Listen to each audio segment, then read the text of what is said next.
L'accord Trump-Europe est une capitulation pour certains. L'accord a permis d'éviter l'escalade commerciale, mais ça s'achète au prix fort, que je vais t'expliquer en 3 points. Tout d'abord, on va avoir des tarifs européens très élevés malgré la paix commerciale. C'est comme passer d'un ticket VIP à un billet cher sans remise. Les exportations européennes vers les États-Unis vont désormais subir un tarif de 15%, alors qu'avant on était à peu près entre 1 et 4,8%.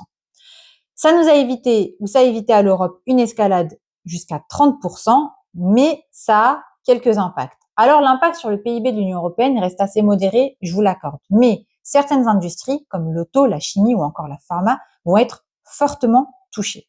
Le deuxième point, c'est l'asymétrie tarifaire. Les États-Unis gagnent largement. C'est un peu comme un match à sens unique. En fait, les produits américains vont entrer en Europe sans aucun tarif, alors que les produits européens, eux, vont subir 15% aux États-Unis. En économie, on appelle ça un transfert implicite de surplus. Ça signifie en fait que le surplus de notre argent va se transférer mécaniquement vers les États-Unis. Et le deuxième point, c'est qu'on va avoir un affaiblissement de la compétitivité européenne.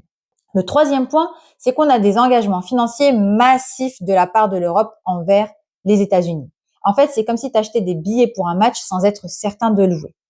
Ici, l'Europe s'est engagée à investir 600 milliards de dollars aux États-Unis et à acheter 750 milliards d'énergie américaine d'ici 2028 sans obligation juridique stricte. La conséquence économique pour l'Europe de tout ça, c'est que 1, ça expose l'Europe structurellement et 2, ça accroît sa dépendance stratégique sans retombées locales garanties.